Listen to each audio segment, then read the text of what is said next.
काफी वर्षों से मनाते आ रहे हैं। हर वर्ष कोई ना कोई नए तरीके से हम जनता में इन महान चिंतकों की बात लेके जाते हैं और इस बार भी भारतीय जनता पार्टी सकारात्मक तरीके से इन महान चिंतकों की चिंतन के बिंदुओं को चर्चा में भी लाएंगे और अपने कार्य में भी बढ़ाएंगे। जो जाति सूचक शब्द राहुल गांधी जी ने कहे थे, अदालत ने उसके बिहाफ पर सजा दी है। कानून अपना काम कर रहा है और कानून सबसे ऊपर है। किसी भी वंश या किसी खास व्यक्ति से ऊपर कानून नहीं, कानून से ऊपर नहीं है, कानून सबके ऊपर है। गौरव जी एक महत्वपूर्ण विषय पर आप सबसे बातचीत करेंगे और फिर हम तेलंगाना के विषय पर बात करेंगे। मुझे एक चीज पूछनी थी आपसे। आपने कहा कि 14 अप्रैल को चिंतन करेंगे इंटेलेक्चुअल्स के साथ। चिंतन यानी हमारे कार्यक्रम होंगे, चिंतन कार्यक्रम होंगे। सामाजिक न्याय सप्ताह जो हम मना रहे हैं, इस सप्ताह में बुद्धिजीवियों के साथ गोष्ठियां होंगी 14 तारीख को और कार्यक्रम हर बूथ पर। कुछ टॉपिक्स बता सकते हैं? गोष्ठियां किन टॉपिक्स? ऐसा कि प्रधानमंत्री मोदी जी के नेतृत्व में जो सरकार के 9 वर्ष हुए हैं, उसमें सरकार ने कई योजनाएं चलाई हैं। 5 तीर्थों का निर्माण किया है। डॉक्टर भीमराव अंबेडकर के चिंतन से देश का नौजवान सीखे संघर्ष करके समता युक्त समाज कैसे बनाना है, कैसे आगे बढ़ना है। उनका जीवन देश के सभी नौजवानों के लिए एक मार्गदर्शक बने, उसके लिए 5 तीर्थों का निर्माण किया गया है। हर तीर्थ में उस तीर्थ की बारे में और उनके जीवन के बारे में बताया गया है। सरकार की योजनाएं मोदी जी ने गरीबों और वंचितों के लिए जो बनाई है, पोस्ट मैट्रिक स्कॉलरशिप है, बच्चा पढ़े आगे बढ़े उसके लिए सरकार सहायता दे रही है। लोगों का जीवन स्तर ऊपर आए उसके लिए वहां पर सुविधाएं मिले, उस पर श्री नरेंद्र मोदी जी की सरकार ने बहुत काम किया है। घर देना, गैस देना, हर घर में पीने का पानी पहुंचाना, हर घर में बिजली का कनेक्शन पहुंचाना, वंचित समाज गरीब समाज के लिए मेडिकल इंश्योरेंस। देश के अंदर 80 करोड़ से ज्यादा, शायद 81 करोड़ लोगों को फ्री भोजन पहुंचाना। ऐसे कई दर्जनों काम हैं जो प्रधानमंत्री मोदी जी ने 9 वर्षों में गरीबों को सामने रखकर गरीब के जीवन में परिवर्तन लाने के लिए, एक गरीब परिवार का जीवन स्तर ऊपर उठाने के लिए किए हैं। उन सब पर भी दिनों में चर्चा होगी और आगे भी ये क्रम जारी रहेगा। इस पर भी गौरव पाटिल जी। धन्यवाद तरुण जी। सारे पत्रकार बंधुओं को नमस्कार। और जैसा आपने देखा कि बड़ी महत्वपूर्ण प्रेस वार्ता चल रही थी, लेकिन एक और विषय जो बहुत ही महत्वपूर्ण है पूरे देश के लिए, हर नागरिक के लिए, वो हमारे समक्ष आया और ये आवश्यक हो गया था कि आप सबसे हम लोग अपने विचार साझा करें। और आज जो सर्वोच्च न्यायालय ने कहा है वो आप सबके समक्ष रखें। सबसे पहले मैं बताना चाहूंगा, पिछले 9 वर्ष से श्री नरेंद्र मोदी जी देश की सेवा में पूरी तरह से समर्पित है और भारतीय जनता पार्टी की एक नीति है, 0 टॉलरेंस फॉर करप्शन। और हमने देखा किस तरह से कोई जांच एजेंसी हो, निष्पक्ष तरीके से जो भी भ्रष्टाचारी है उस पर कार्रवाई कर रही है, उसको पकड़ रही है। ये जो भ्रष्टाचारी नेता है, कई विपक्ष में जो है, ये लोग न्यायालय जाते नहीं अपना मुकदमा रद्द कराने, क्योंकि इनको डर है कि जब हलफनामा देंगे, तथ्य सामने आएंगे तो मुकदमा रद्द नहीं होगा। तो इन्होंने 14 ऐसे दल थे जो सर्वोच्च न्यायालय गए और इन्होंने एक मांग करी जो विचित्र थी। अभी तक सुना था कि व्यक्ति का अधिकार है कि वो जाता था सर्वोच्च न्यायालय और उच्च न्यायालय, ये 14 दल गए, जिसमें प्रमुखता से कौन कौन है ये मैं आपसे साझा करना चाहूंगा। भ्रष्टाचार की जर्नी जिसने इस देश को दशकों से लूटा है वो कांग्रेस पार्टी। सोनिया गांधी, राहुल गांधी, रॉबर्ट वाड्रा, 3 सदस्य एक परिवार के जो भ्रष्टाचार के आरोप में बेल पे बाहर है वो। दूसरा, जमीन दो नौकरी लो, जानवरों का चारा खा जाते हैं लालू प्रसाद यादव की आरजेडी। गुलाबी गड्डियों में जिनके मंत्री पाए जाते हैं ममता बनर्जी की तृणमूल कांग्रेस।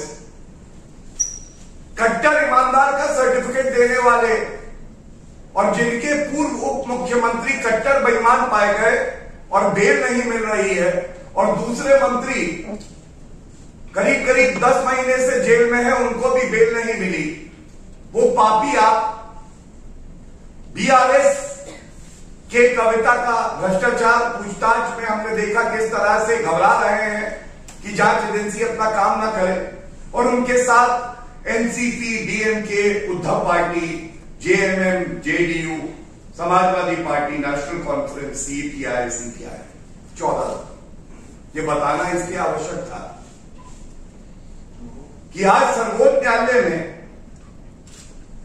3 न्यायाधीशों की यह बेंच थी जिसमें chief justice of India head कर रहे थे ये बेंच, और उन्होंने जो टिप्पणी करी और इस याचिका को निरस्त किया, तो क्या कह के किया? यह हर नागरिक के लिए गर्व की बात है कि इस देश में इतना मजबूत लोकतंत्र है जहां एक तरफ भ्रष्टाचारी हैं जिनके शब्दों का ना वजन है ना मूल्य है, और दूसरी तरफ हमारे सर्वोच्च न्यायालय का पवित्र फैसला है। एक तरफ भ्रष्टाचारी, दूसरी तरफ जनता, एक तरफ ये भ्रष्टाचारी दल, दूसरी तरफ एक ईमानदार प्रधानमंत्री और जांच एजेंसी। तो आज सर्वोच्च न्यायालय ने जो कहा, सबसे पहले उन्होंने कहा कि अगर आप नेता भी हैं तो आपको कोई अधिकार नहीं है कि आपके लिए अलग कानून होगा। कानून सबके लिए बराबर है और कानून की नजर में हर व्यक्ति बराबर है। कानून सबके लिए बराबर है और कानून की नजर में हर व्यक्ति बराबर है, इसलिए हम आपकी याचिका को एंटरटेन नहीं करेंगे। दूसरी बात उन्होंने ये भी कही कि क्या हम इस तरह के कोई दिशा निर्देश दे सकते हैं जो कि अपने आप में एक नई कैटेगरी बना देंगे कि आम जनता के लिए कानून अलग है और नेताओं के लिए कानून अलग है। और इसका जो निष्कर्ष और निचोड़ है वो बड़ा महत्वपूर्ण है। आप सब जानते हैं कि जब कांग्रेस की सरकार थी तो सीबीआई, सर्वोच्च न्यायालय ने कहा था कि पिंजरे का तोता है। आज सर्वोच्च न्यायालय ने जब इस याचिका को निरस्त किया, रद्द किया, तो एक बात स्पष्ट हो गई कि जो बात विपक्षी दल, ये सारे प्रथम दृष्टया भ्रष्टाचारी नेता चीख चीख के कहते हैं, उसमें सच्चाई नहीं है, बल्कि सीबीआई, ईडी, जो भी जांच एजेंसी है वो अपना काम न्याय संगत तरीके से, कानूनी तरीके से, संविधान के तहत कर रही है। दूसरी जो बड़ी बात आई, एक भाव भारतीय जनता पार्टी में हमारे सबके आदरणीय प्रधानमंत्री जी ने कहा है वीवीआईपी कल्चर नहीं है, सब नागरिक बराबर है, सबका हक बराबर है। और एक भाव है इन भ्रष्टाचारियों के मन में कि मैं कानून से ऊपर, संविधान से ऊपर, जनता से ऊपर, लोकतंत्र से ऊपर, सर्वोच्च न्यायालय से ऊपर। तो आज सर्वोच्च न्यायालय ने बताया आप भी आम आदमी की तरह हैं, आपके लिए कोई स्पेशल लॉ नहीं हो सकता है। और इसके साथ साथ एक बात और स्पष्ट कर दी, जब श्री नरेंद्र मोदी जी की सरकार, जांच एजेंसियां अपना काम कर रही है और जनता जानती है हमारी पॉलिसी है जीरो टॉलरेंस फॉर करप्शन, तो आज ये स्पष्ट हो गया है अगर किसी भ्रष्टाचारी को यह गलतफहमी है कि वो भ्रष्टाचार करके बच जाएगा, कानून का लंबा हाथ उसकी गर्दन तक नहीं पहुंचेगा, तो मोदी जी की सरकार में यह संभव नहीं है। भ्रष्टाचार करोगे तो जेल भी जाओगे, और भ्रष्टाचार करोगे एक एक रुपया जनता का वसूला जाएगा। और बहुत हर्ष की बात है हर नागरिक के लिए कि जिस तरह से ओछी घटिया राजनीति, जिस तरह से आक्षेप लगाए जा रहे थे, केवल जांच एजेंसियों पे नहीं बल्कि सरकार पर, तो आज सर्वोच्च न्यायालय का ये जो पवित्र फैसला आया है, ये दर्शाता है किस तरह से खाता न वही देश का सर्वोच्च न्यायालय जो कहे वही सही। मोहर लग जाती है सरकार के काम पर, और ये झटका जो लगा है ये इतना करारा था। मैं आपको ये भी बताना चाहूंगा, कांग्रेस पार्टी की और जो 13 दल है उनकी अगुवाई, पेशे से वरिष्ठ वकील है, उनका सम्मान है, कांग्रेस के नेता भी हैं, डॉक्टर अभिषेक मनु सिंघवी जी कर रहे हैं। बाहर आप चीख चिल्ला सकते हैं, बिना तथ्यों के झूठ बोल सकते हैं, लेकिन न्यायालय के अंदर इनकी दलील नहीं बची, तो इस याचिका को उन्होंने विड्रॉ किया, वापस लिया। ये सवाल हर नागरिक आज पूछ रहा है, गली मोहल्ले में शोर मचाते हो, झूठ बोलते हो, जब न्याय के मंदिर के सामने अपनी दलील रखने की बारी आई तो ये याचिका विड्रॉ क्यों करनी पड़ी? इस सवाल का उत्तर चाहे वो कांग्रेस पार्टी हो, चाहे वो पापी आप हो, चाहे सारे भ्रष्टाचारी दल जो मैंने बताया जिन्होंने जनता की कमाई को लूटा, उनको ये उत्तर जरूर देना चाहिए। और मैं इतना ही कह के अंत करूंगा, सत्य में बहुत ताकत होती है, सच्चाई, ईमानदारी। आप संख्या में तो 14 हो सकते हैं, लेकिन आपके पास ये ताकत नहीं है कि जो एक मुहिम हमारे ईमानदार प्रधानमंत्री जी ने छेड़ी है, जो जांच एजेंसियां ईमानदारी से अपना काम कर रही हैं, कानूनी तरीके से कर रही हैं, उसको आप रोक सको। और आज सर्वोच्च न्यायालय की मोहर लगने के बाद यह स्पष्ट हो गया है कि न्याय, ईमानदारी, सच्चाई और कानून वो किस तरह। धन्यवाद। एक सवाल और कांग्रेस नेताओं ने किया, मनीष तिवारी ने, उन्होंने कहा कि 2000 किलोमीटर का एरिया चीन ने कब्जा कर लिया, सरकार इसको जवाब नहीं दे रही, सर्वदलीय बैठक बुलाने की सरकार इस तरफ नहीं। देखिए, मैं इतना ही कहूंगा कि जो विषय मैंने उठाया, अगर उस पर कोई सवाल हो तो मैं वो सवाल पहले लेना चाहूंगा, और उसके बाद आपके प्रश्न का उत्तर हम लोग जरूर। सर, मेरा आपसे सवाल है कि संजय राउत ने बोला है कि जितना भी जो स्पॉन्सर कर रही है दंगों को, वो बीजेपी कर रही है। बेल वाले संजय राउत जी। अच्छा, बेल। तो संजय राउत को केवल इतना कहना है,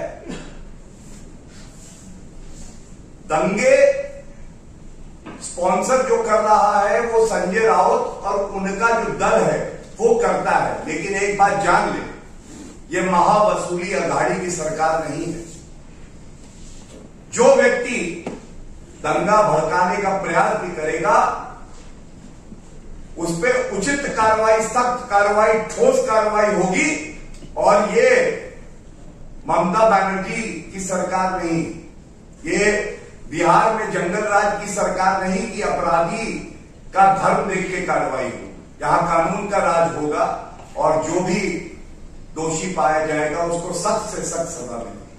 तो गौरव जी, आज सुप्रीम कोर्ट ने जो याचिका सुनने से नामंजूर कर दिया, तो आपको लगता है कि भविष्य में जब एजेंसियां किसी पर एक्शन लेगी तो ये जो विपक्ष का रोना है इसके बाद अब बंद हो जाएगा? देखिए, अगर भ्रष्टाचारी के आंसू निकले तो ये लोकतंत्र के लिए अच्छा है, और उनका रोना कम हो या ज्यादा हो इसकी फिक्र हमें नहीं है। कोई भ्रष्टाचारी बचने ना पाए, जनता का जो रुपया इन्होंने लूटा है वो वसूला जाए, जो भ्रष्टाचारी हो उसको सजा हो, यही आम जनता चाहती है और यही भारतीय जनता पार्टी करके दिखाई।